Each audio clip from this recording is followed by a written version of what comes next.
Om Asato Ma Satgamaya Tamaso Ma Jyotirgamaya Mrityorma Amritam Gamaya Aviravir Maedi. Om Shanti Shanti Shanti. Lead us from the unreal to the real, from darkness to light, and from death to immortality. May the self-manifesting Atman manifest to me. Om, peace, peace, peace.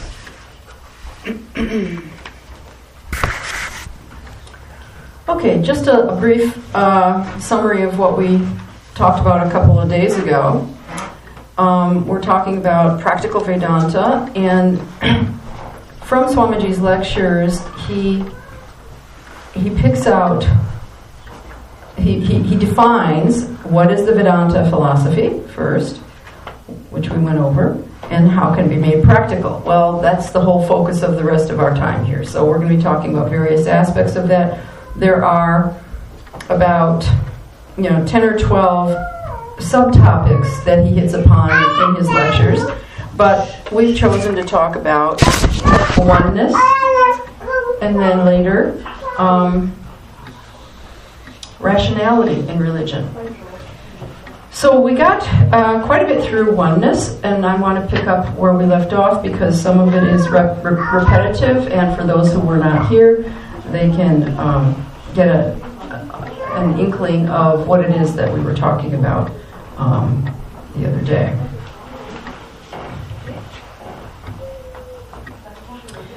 One main point that I'd like to repeat is that oneness is, according to Swamiji, the constitutional necessity of the soul. The struggle to find this oneness is what we call ethics and morality in its early stages. Later it becomes the truth or the experience of the real. In this Maya, there is always the tendency to get back to the one. Even in this Maya, he says, there's always the tendency to get back to the one.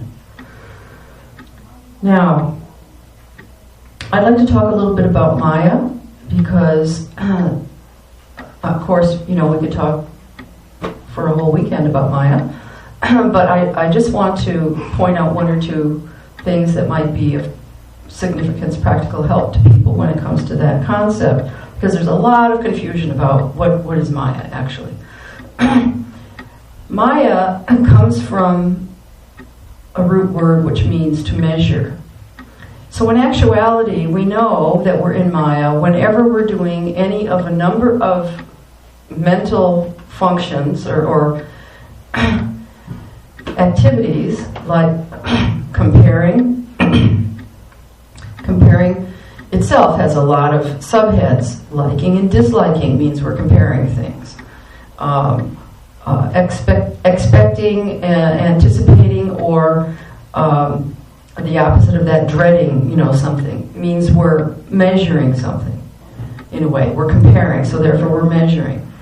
Anytime we use numbers, of course, anytime we use any concept of a greater or lesser, anytime we use concepts like people, comparing people, everything is within Maya.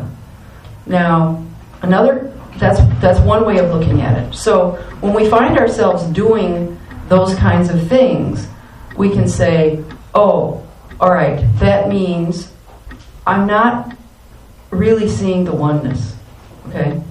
The oneness is there, though my mind is busying itself with these other things. The oneness is beyond mind. So we could say to ourselves, all right, I'm going to stop doing that for a moment and just, let that go. And maybe we'll get a little inkling of what it's like not to be, so we say, trapped in Maya for at least an instant. And if we do that often enough, perhaps those moments will come more spontaneously. The other thing about Maya is that Swamiji states directly, and even maybe it may be in here, I don't know, Maya is basically fundamentally time, space, and causation. Anything that limits us to time, space, or causation is within the realm of Maya, and therefore, although Maya is part of Brahman by definition in Advaita Vedanta, it deludes us into thinking that we're not Brahman, because we're paying attention to that, those causal kinds of factors. So to come through Maya to the oneness is the goal of all spiritual seekers by whatever path they may choose. Now, I'm going to be talking probably this afternoon a little bit more about the Raja Yoga path than the Jnana Yoga path, but they kind of support one another. So it's not going to be exclusively Jnana Yoga today. So we were talking about how to arrive at oneness by way of the process of negation and affirmation, and using them both alternately so that we don't get stuck in the downside of either one of them by using them exclusively.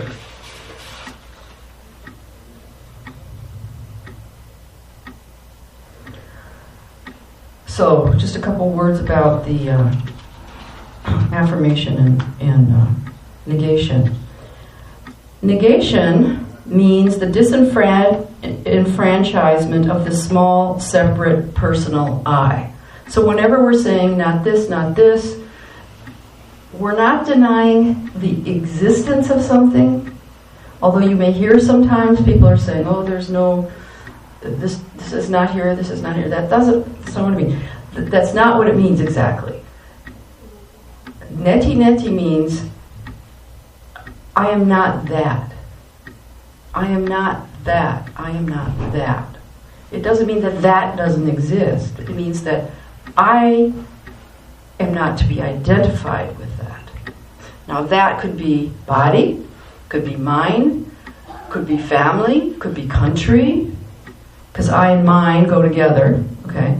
So negation is actually, there's some confusion about that, and I just wanted to point out that we're just disidentifying from those things. That's the negation part. Then comes the affirmation on the other side, which says re-identifying yourself with the Supreme. So Swamiji says, assert the universal I, the self, the only real individual. An individual is something that is not to be divided, the one without a second. Since there is and can be no two-ness anywhere, then all of this is the true I, and thus is proven the assertion, thou art that. So putting the two together, which we do, both affirmation, negation and affirmation, the biggest clue to this path lies in the negation. I am not any of that can be named, or any of this, if you want to say I'm not any of this, but I am all of this. All of that, you can say. So we do both alternately, using the knowledge resulting from negation and the perceptual input of affirmation. Now you might have, what I mean by perceptual input, perhaps this afternoon we'll talk a little bit more about perception, but I think probably everybody has had moments where you've perceived something, seen something, whether it's a vista, a beautiful landscape, a flower, anything that just instantly arrests your attention, and you, for a moment, there's only that. There's no idea of who's looking at it. There's no idea of, there's no mental activity going on, either about that or about anything else. And so there's just this moment of peace where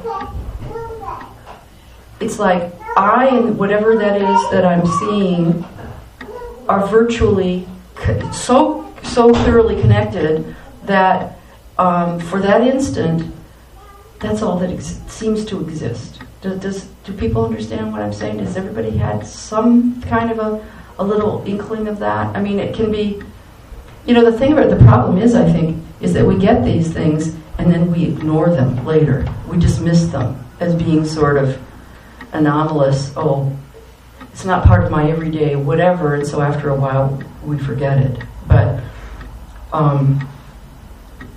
that kind of experience is kind of a little bit of a doorway into the kind of oneness that we're talking about here.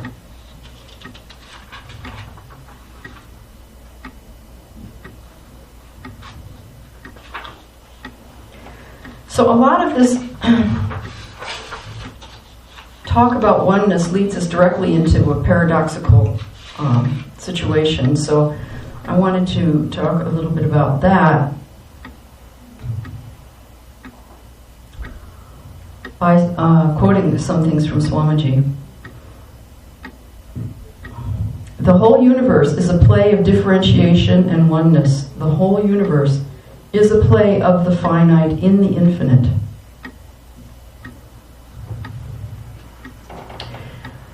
Now here's one way of eliminating Maya. What is high and what is low in this marvelous interdependence of existence, where the smallest atom is necessary for the existence of the whole? Who is great and who is small? All things are interpenetrated by that infinite ocean. Their reality is that infinite. And whatever there is on this surface is but that infinite. The tree is infinite, so is everything that you see or feel. Every grain of sand, every thought, every soul, everything that exists is infinite. Infinite is finite, and finite infinite. This is our existence.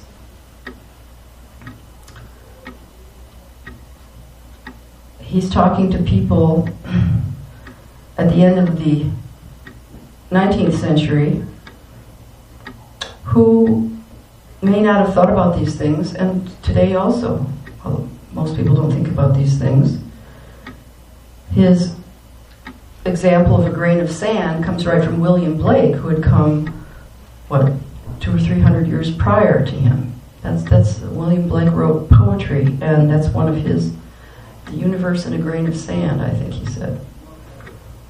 So Swamiji obviously was taking from things that would have been known to his audience. We find that the idea of God in the Advaita is this oneness, and therefore we cannot objectify him, for we are always living and moving in him whether we know it or not. Whatever we do is always through him. Now the question is, what are time, space, and causation? Advaita means non-duality. There are not two but one. We see here that here is a proposition that the Absolute is manifesting itself as many through the veil of time, space, and causation. Therefore, it seems that here are two, the Absolute and Maya, the sum total of time, space, and causation. It seems apparently very convincing that there are two.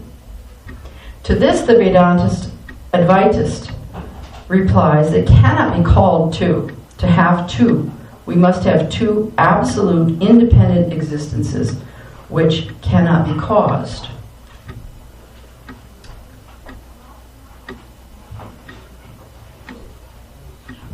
The Vedanta never contended that there was a nominal and a phenomenal world. There is one. Seen through the senses, it is phenomenal, but is really the nominal all the time. Vedanta says this separation does not exist. It is not real. It is merely apparent on the surface. In the heart of things there is unity still. If you go deep enough, all will be seen as only variations of the one. And he who has attained to this conception of oneness has no more delusion. What can delude him? He knows the reality of everything, the secret of everything. Where is there any more misery for him? What does he desire? He has traced the reality of everything to the Lord, the center, the unity of everything, and that is eternal existence, eternal knowledge, eternal bliss. Satchidananda.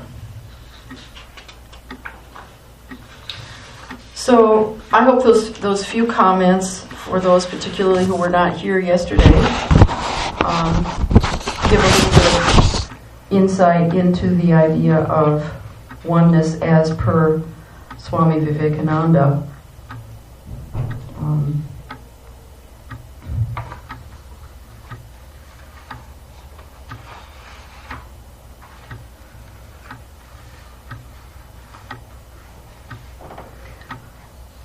Now, his ideas about rationality in religion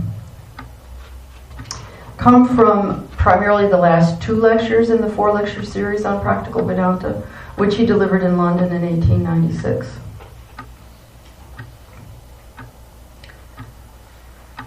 And his method, I should mention that. His method in his lectures was first to state the usual understanding that people have of whatever the concept is that he's going to be discussing. And then he kind of tears down that concept. And then he redefines it to suit his purposes, because he's going to be talking about a much greater, larger generalization of the term. And then he builds up this new understanding by changing our perspective on it, so that we can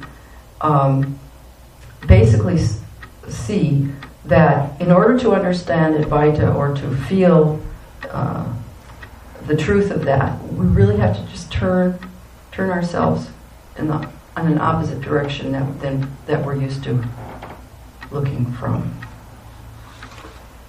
So he's talking about the idea of a rational religion.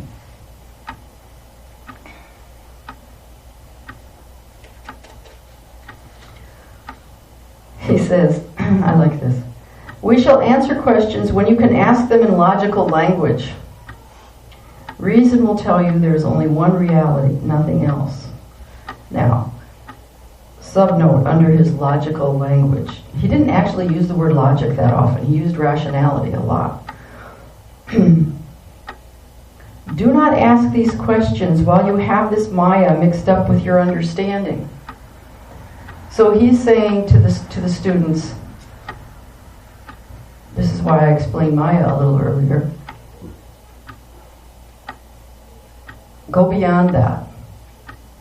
Don't be bogged down in the mental framework that's been imposed on us by this Maya, or is integral to this Maya, or however you want to put it. Maya only operates through the mind, and when the mind is clear, then the questions are going to be completely different than when the mind is entangled in Maya, that is measurement and comparison, as we mentioned earlier.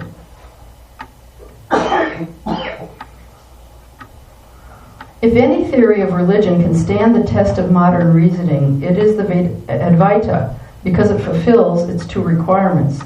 It is the highest generalization, beyond even personality, generalization, which is common to every being. The second is that the explanation of things is from within themselves.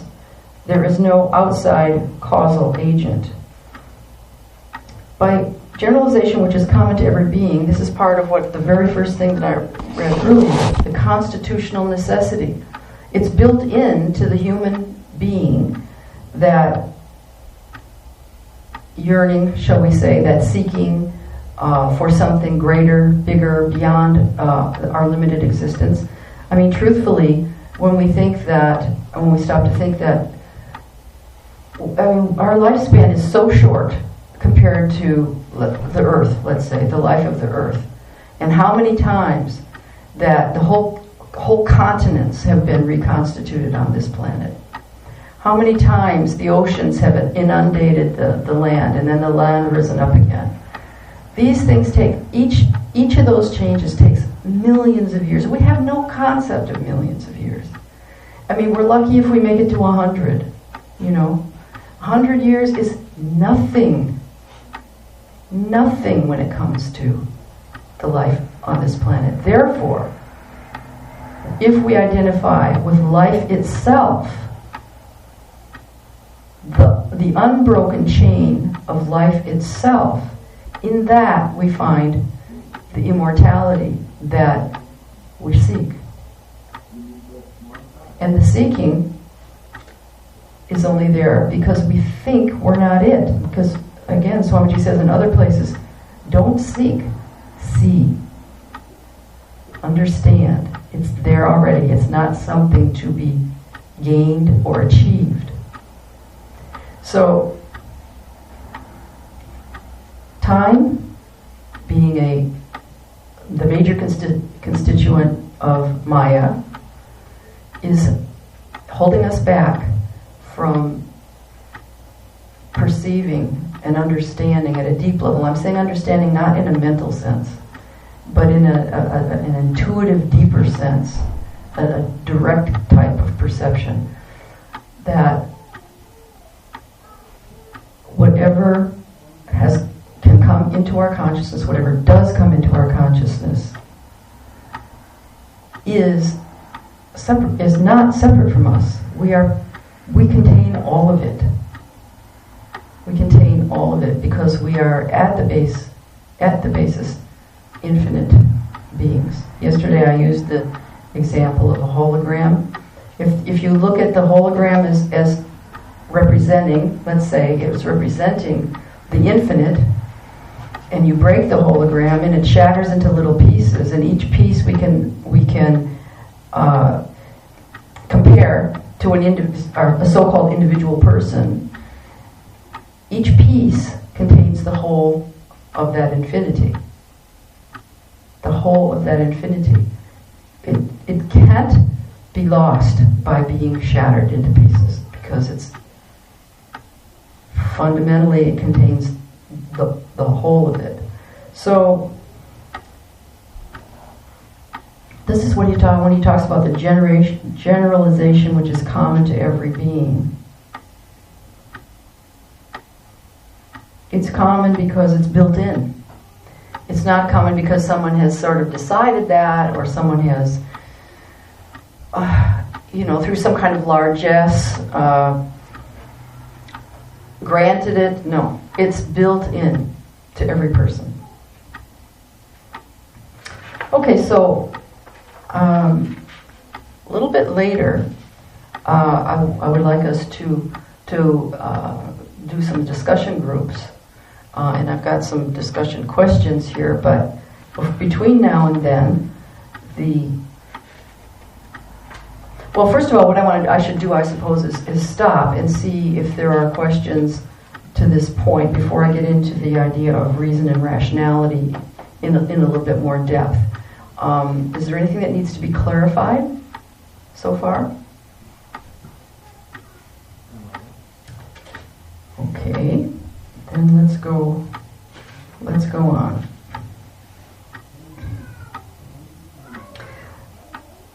These are quotes from various places. These are not all quotes from Practical Vedanta, but some of these are supportive of the assertions that he made in Practical Vedanta, so they're taken from here and there in the complete works. The field of reason, or of the conscious working of the mind, is narrow and limited.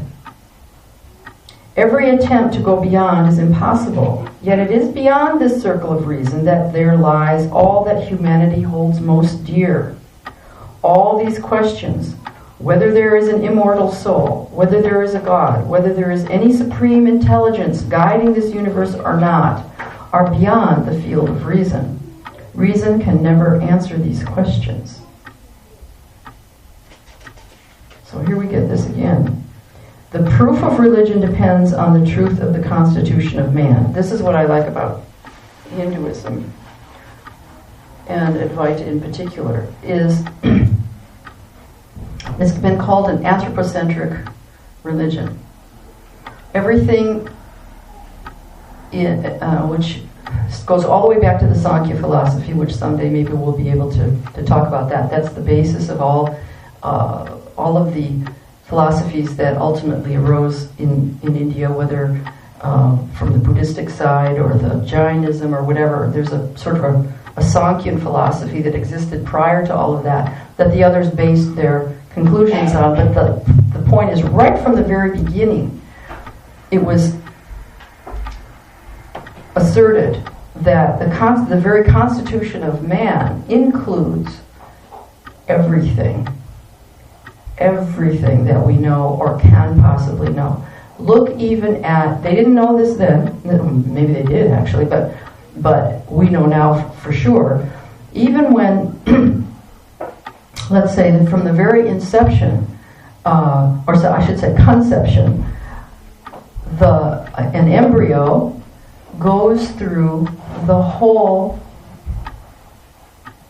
of animalistic and human development on this planet within a matter of weeks. It goes through everything. It has a tail, it has, et cetera, et cetera. And so depending on when you look at it, it can look like a fish, it can look like a little piglet, it can look like, whatever. It evolves through every single mammalian system, practically, and then becomes a human being. So even on a physical level, we contain everything that went prior, shall we say, or everything that exists. We don't lose that when we're born. It's still there. What we lose is our awareness of it. What we lose is the ability to connect and to say, even with other human beings, to say, the conditions that this person is living in, or whatever, do not separate him or her from me. Conditions meaning whether they're poor, whether they're uneducated, whether they're bigoted, whether they're from another continent that we never encountered before. Because we contain all of it.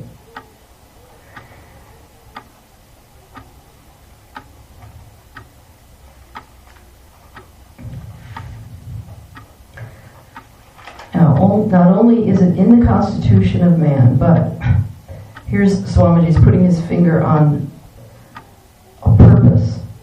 This is the central idea of monism. By analysis and reasoning, I gain knowledge of my own strength.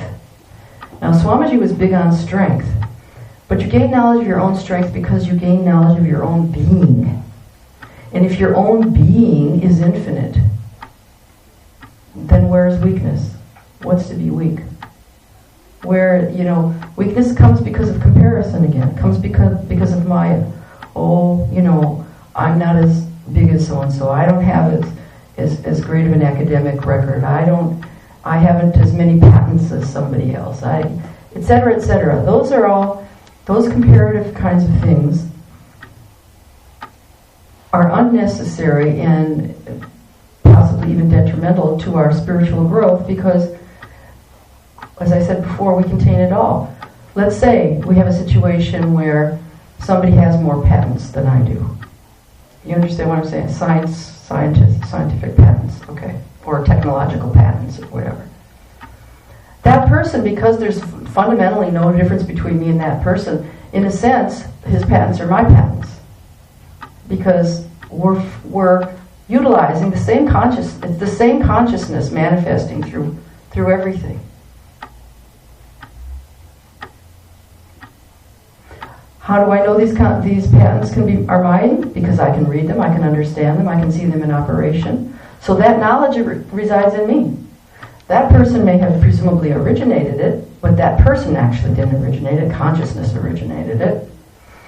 And now, in my consciousness, I have full share in it, whether or not the legal system says I can utilize it to benefit financially. That's another whole separate issue.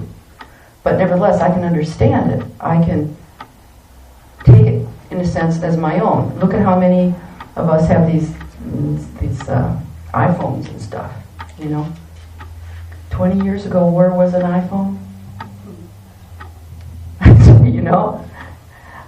It's just part of the human condition that we use these things generally to separate us when they can just as easily be used to unite us. It's all in here only. Well, or in here, you could say.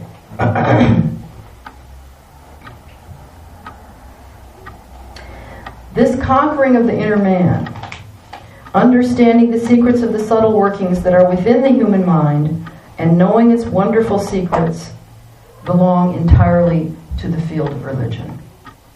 This is what Swamiji calls religion.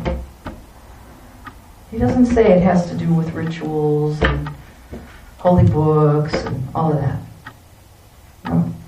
Built in. This conquering, I'm going to repeat it, of the inner man, understanding the secrets of the subtle workings that are within the human mind, and knowing its wonderful secrets, belong entirely to religion.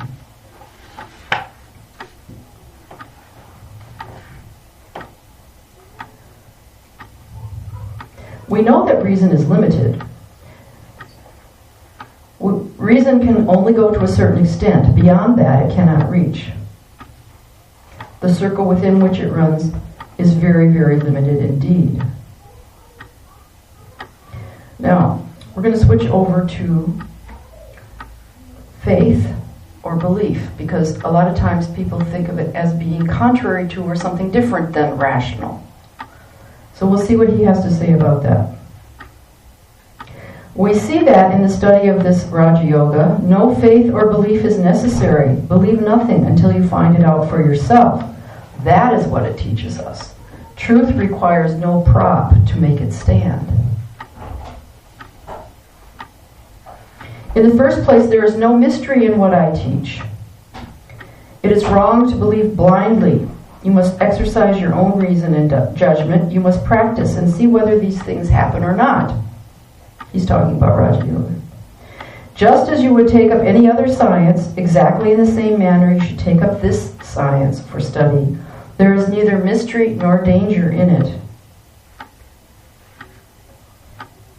Believing certain things because an organized body of priests tells him to believe, believing because it is written in certain books, believing because his people like him to believe, the modern man knows to be impossible for him. There are, of course, a number of people who seem to acquiesce in the so-called popular faith, but we also know for certain that they do not think. Their idea of belief may be better translated as, quote, not thinking carelessness, unquote. This faith cannot last much longer. This fight cannot last much longer without breaking to pieces all the buildings of religion. Now, he said this back in 1896, and we see that, and let's in the 19th century, there were just historical fact, at least here in the United States, there were numerous new sects arising, new branches of religion. Religion was actually a very kind of a growing, phenomenon in its various manifestations. But yet, he understood that science seemed to be, or people thought science seemed to be in contradistinction to religious practice and religious belief and things like that. And therefore, people were tending away, even then, from what we would call the mainstream religious sects. Now, that tending away has accelerated in the 20th century to the point where most of the polls nowadays say something like 30% of the people say that yes, they are, well, something like 80% of the people believe in a God, or something like that. I mean, I'm kind of picking a number out, but I know it's a huge number. But 30% of the people say, yes, I'm spiritual, but not religious. That is, I don't belong to a church. I don't go to, I don't necessarily read the so-called texts, spiritual texts. I don't go to synagogue, whatever, blah, blah, blah. But yet, I have this innate notion, and remember again, it is innate, that there's something beyond what we normally experience on a day-to-day basis. So he's looking ahead, and he's saying, this fight cannot last much longer without breaking to pieces all the buildings of religion. Now, he doesn't mean buildings, structures, like homes and stuff like that, but all of the constructs that go along with religion. So we're kind of at the point where this has happened so much that there's a backlash. Everybody understands the backlash has been showing now in the political arena, but the backlash actually started in the religious arena with the religious right. And this is not happening just in the United States, it's happening all over the world. Because people can't, partly because, I'm not saying only because, but partly because people can't imagine how life would be regulated, this ethics and morality question that comes up every once in a while, without formal religious structure. See, they don't quite get it, I think, that it is built in. It isn't something we acquire. Yes, we acquire the rules about it from our parents and the society and this and that, how the ethics works, how morality works. Yes, but we acquire the tendency to that simply because of the fact that we're human beings. It comes with the territory. So I think they somewhat lack faith in their own inner workings, and therefore they hold on really tight to these religious structures. That can create problems for other people, but on the other hand, let's give them credit that they understand that there is something fundamental in religion that is important for human existence. It's just that they tend to be fixated on their own version of it. Okay? Now, Swamiji's, I don't even think we're going to go there with this, but Swamiji's saying, there are so many versions, great. Each is great in his own place. People go from truth, lower truth to higher truth. He gives place for all of it. He gives place for all of it, and so should we. Acceptance, not just toleration. These are fundamental, I would say, practical, Vedanta in practice, kinds of things. People come from where they come from because of their mental programming, and all we can try and do is model for them something broader, something more accepting, something more loving. The Dalai Lama gets all kinds of press wherever he goes. He constantly talks about compassion.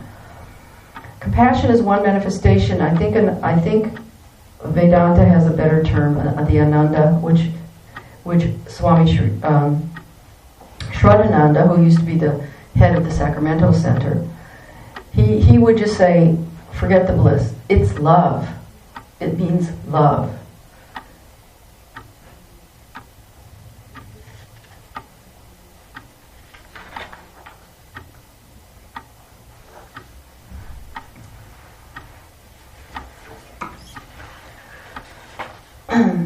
Now, Swamiji was very big on the science of his day, and he would be very big on the science of this day if he were here. And so he would set the stage in his talk on hints on practical spirituality. He said, let us talk in the language of modern science. So he wants to use that for his examples, which I think is great.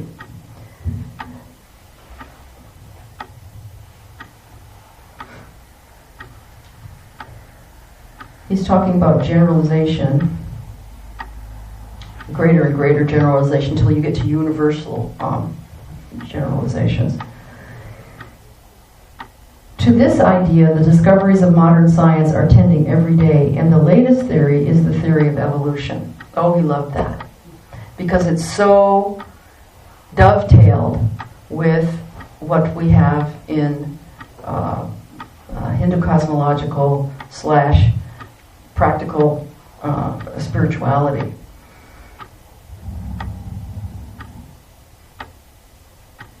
Evolution, people understood as the Darwinian evolution. He came in and he gave the idea that from his own background, for every evolution, there's an involution. And things can only evolve if they had the kernel of that, whatever that is, to begin with. So he would talk about the tree is involved in the seed. And the oak is involved in the acorn. The whole of that oak is in that acorn. Just as we said earlier, the whole of the human being is in that embryo. The whole of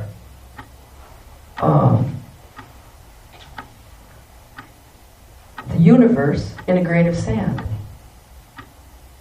If you have one atom, then you have these. He would say, if you have one atom, then you have the pattern of the entire universe. If you could grasp that. Now, how did he know that? That was before we knew that atoms had protons, neutrons, and electrons. Okay, but yet he understood that. So,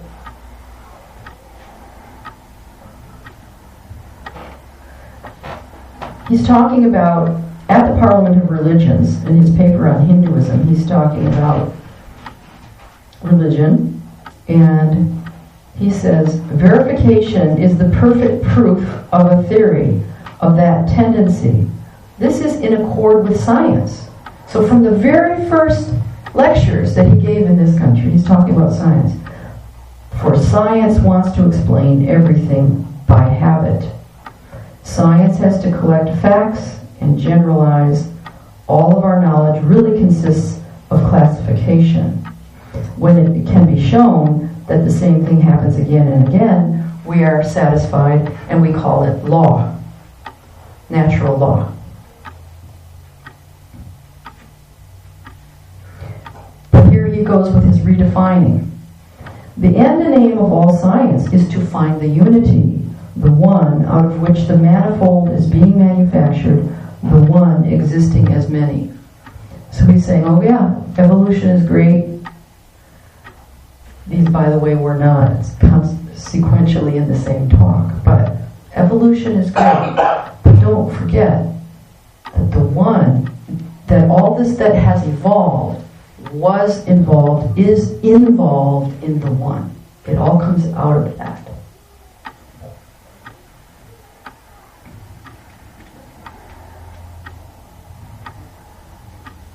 The physical sciences are better equipped now than formerly, and religions have become less and less equipped. The foundations have all been undermined. In one word, what is meant by science is that the explanation of things are in their very nature. Every science wants its explanations from inside, from the very nature of things, and the religions are not able to supply this. Okay, by this what he's meaning is going way back into so-called what we call primitive religions nowadays, which sometimes I'm not convinced they were that primitive.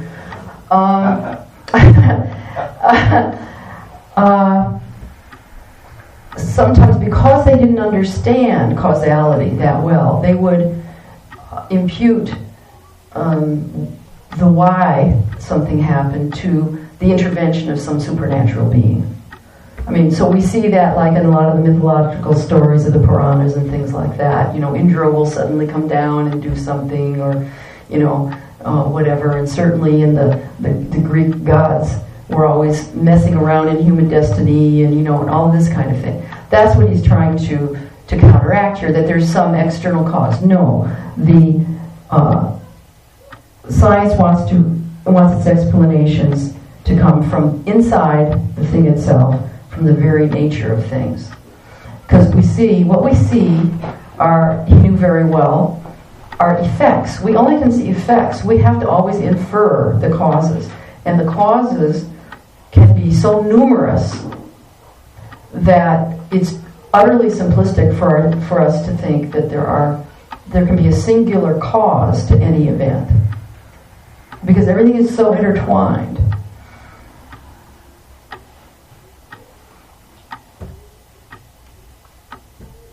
So that's kind of primitive causal thinking. I've encountered this many times with people. Oh, that happened because of this. You know. Maybe. Probably not. There were many things that got involved in this particular thing happening to a person. You know, particularly when they try and spiritualize it by saying, oh, well, you know, God let that happen to you so that you could learn such and such. Well, yeah, maybe. Maybe not. Maybe you were supposed to learn something else entirely.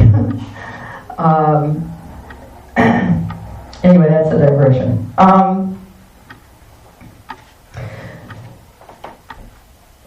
Okay, so he says, religions are not able to supply this. Explanations from the inside. Now, he's not going to say this exactly, but he's implying that if we go to the core of the Vedanta philosophy, that religion will be able to supply it.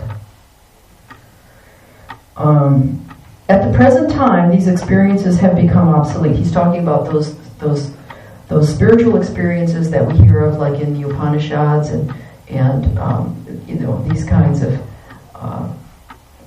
sometimes we mystify and we say, oh, you know, or we put on a pedestal, oh, that's so high, and so is such a great, you know, spiritual being, and this and that. And, well, that may be true, but since we all share in everything, we all share that, right? We may not be aware of it, but the reason that we can identify it, or we can recognize it, that's a better word, that we can recognize it. Because, you know, you can have I can remember when Swami Ritajananda came one time, or it could be any such person. Anyway, he came, and you get people who just, you know, kind of fuss around and this and that and do their whatever, and et cetera, et cetera. And then there are some people who are just absolutely blown away by his very presence. Now, the difference between those reactions is in the receptivity of the person only. And actually, we should say the receptivity of the mind, but not the receptivity of the soul. I mean, if you want to use the word soul, because that is the same in everybody. Okay, so what we're saying is some people have their mind is more obscuring, and some people have a more clear mind, and so they immediately get that impact of that spiritual personage. So what he's saying here is,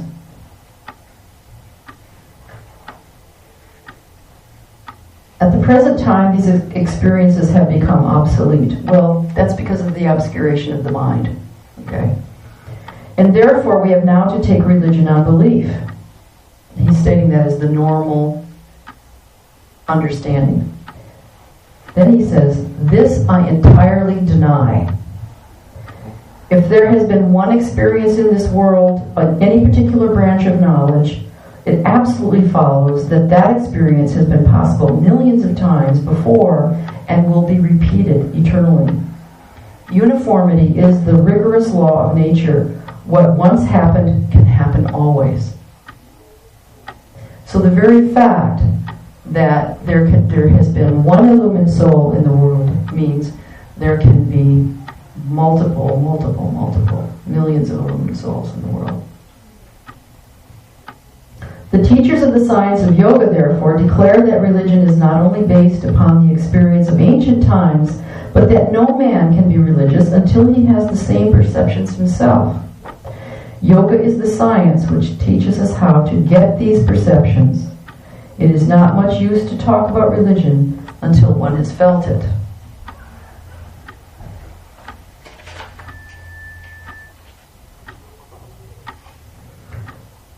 The scientist does not tell you to believe in anything, but he has certain results which come from his own experiences, and reasoning on them, when he asks you to believe in his conclusions, he appeals to some universal experience of humanity.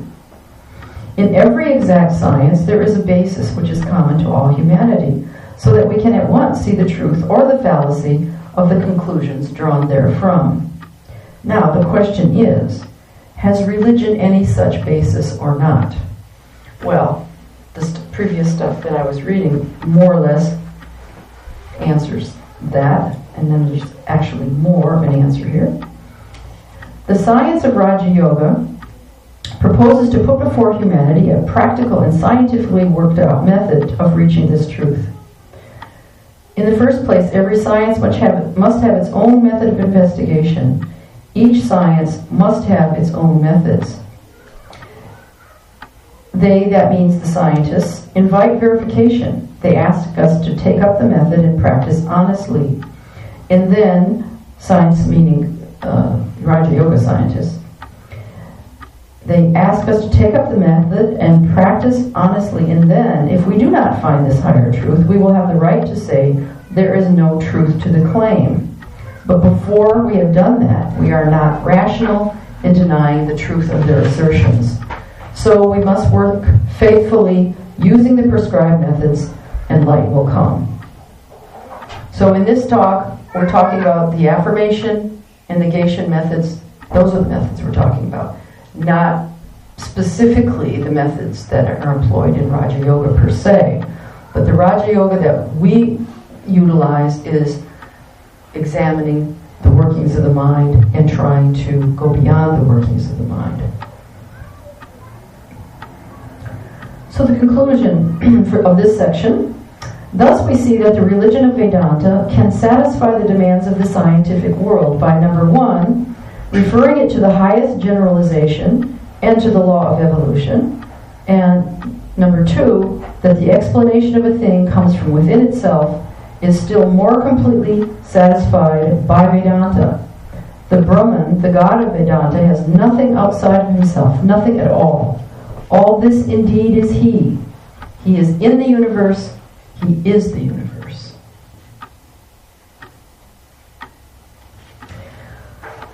So, what I would like to do, it's about 10 to 12 according to the clock here.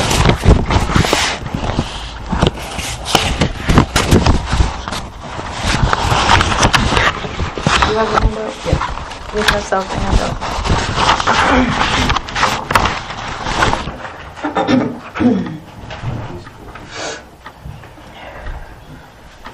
How many people are downstairs? At least 5, maybe more. Okay, well, if any people downstairs want to take part in the discussion, you please come up. I would like to. Okay, how many people are here? 1, 2, 3, 4, 5, 6, 7, 8, 9, 10, 11, 12. Well, if we had 15 people, we could have 5 in a group.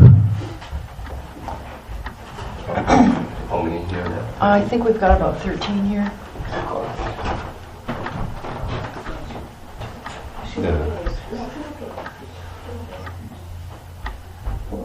Oh, we'll start dividing up and then we'll see. Okay, so what I'd like to do is have the ladies, 6 of you here, 6 of you here, have the ladies form a group and go in this room here next to us, take some chairs if you need them, and read the handout I gave you, and then there'll be one handout. Now wait until all the instructions come here. Choose a person to be your spokesperson because the group has to report back. Choose from number 1 There's 2 sections here because we're going to use it again this afternoon. Choose from number 1, about faith. Which of these you want to discuss? Discuss that. Take a few notes. Have your spokesperson be ready to report very shortly. You know, I mean, like 2 minutes or something like that when we come back. Okay? So, now, ladies, you can go there and bring your chairs and Here are chairs.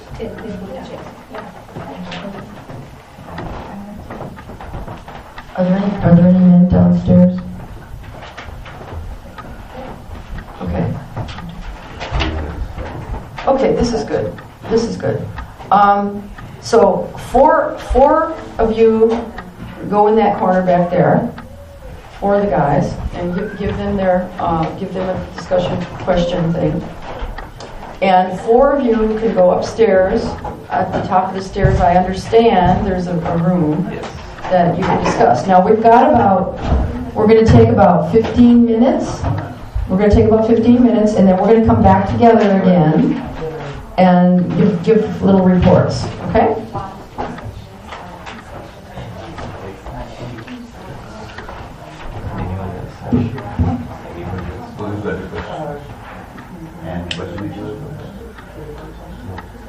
All questions only the faith. It should first read our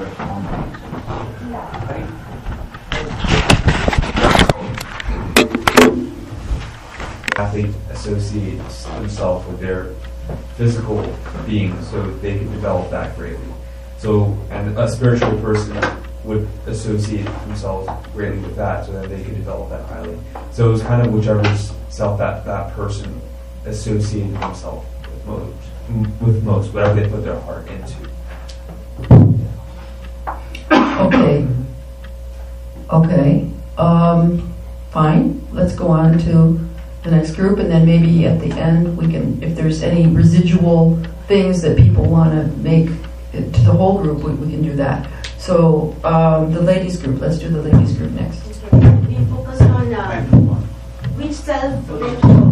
We focused on the section 1, question number 1. Which self is meant by faith in yourself? So we thought about this kind of couple of things. Couple of things came out from the discussion. we can hear without it. No, but this is the broadcast downstairs.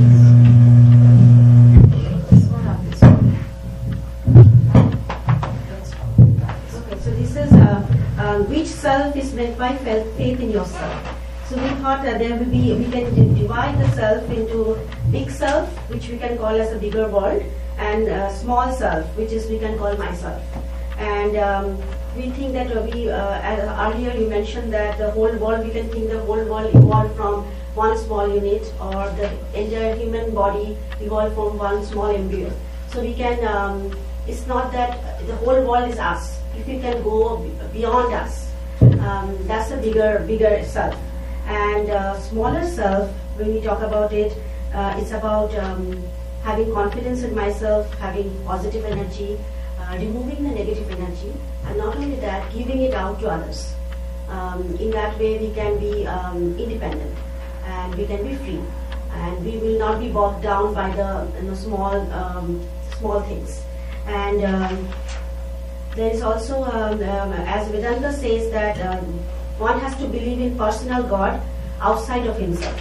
So in that term, in that same line of thought, we can also say, from the quotation, Vedanta says a man who does not believe in himself is an atheist. So we have to believe in ourselves, we have to believe in the God within us. Not only that, we have to believe in the God in everybody. In that way, we can become a part of the bigger self. Okay. Great. And the last men's group.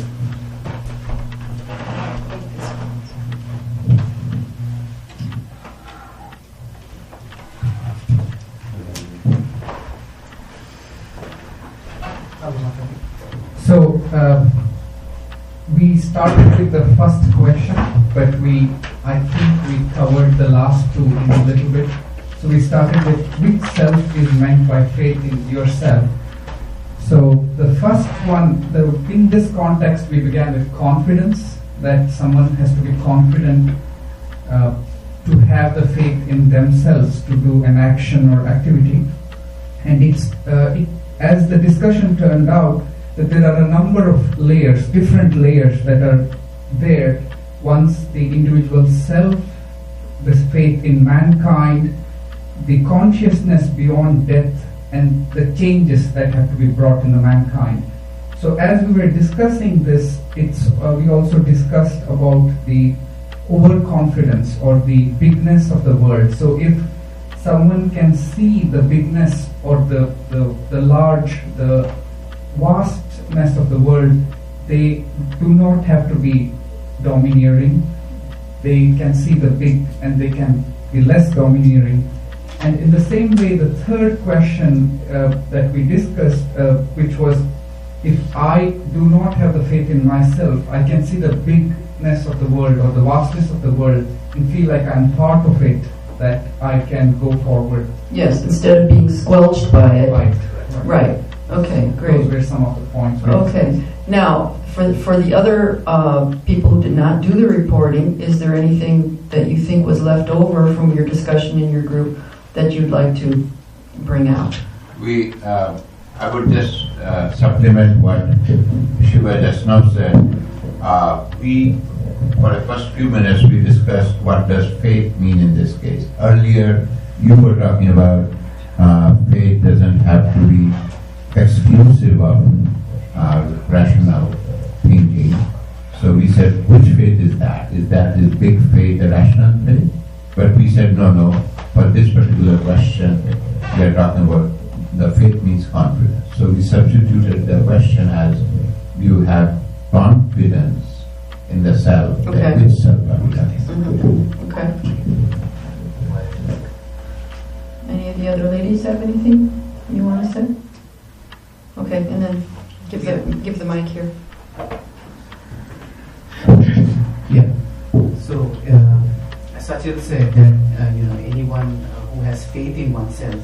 Okay. If anyone has faith in oneself, then it's not impossible for that person to achieve the peak of his or her field. So if it can be broadly classified into two groups, one spiritual or secular. So even if a person wants to reach the goal of spiritual life, that is oneness, and if he has faith in that, that would be the biggest driver for that person to reach there.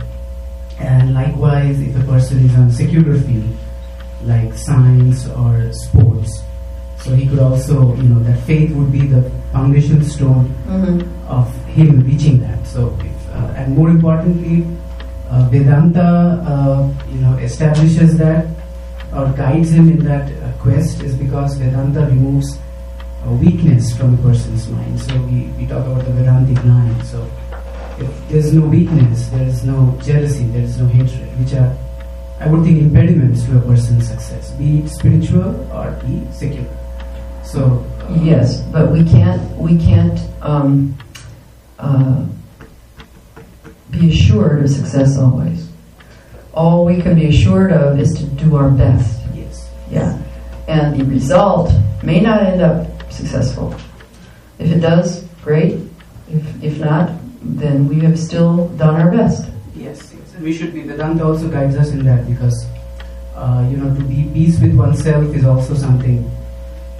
When there is no comparison, when there is no differentiation, then I think we have reached success in our own minds and we are at peace with what we have. Exactly. This is why you've probably heard lectures on Shraddha from the Gita. That's the kind of faith, actually. Whenever I hear Swamiji talk about faith, that's what he's referring to, is that kind of, and conviction and confidence are good ways to sort of redefine that word faith.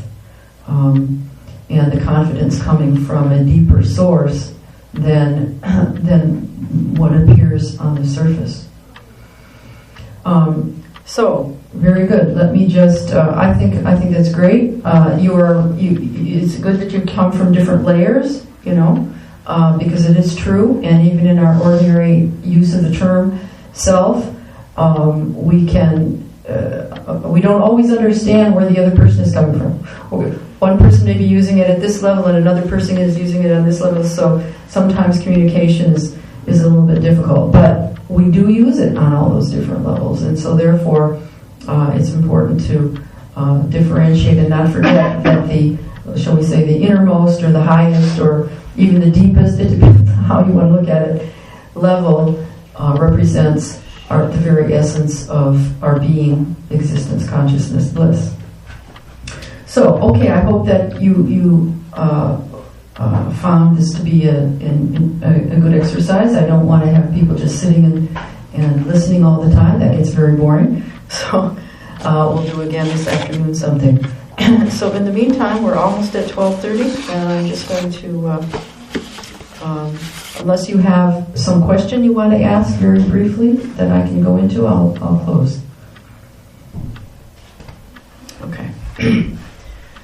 Om Purnamada Purnamidam Purnat Purnamudachyate Purnasya Purnamadaya Purnameva Vashishyate. Om Shanti Shanti Shanti. All that is invisible is verily the infinite Brahman. All that is visible is also the infinite Brahman. The whole universe has come out of that infinite Brahman. Brahman is still infinite, although the whole universe has come out of it. Peace, peace, peace.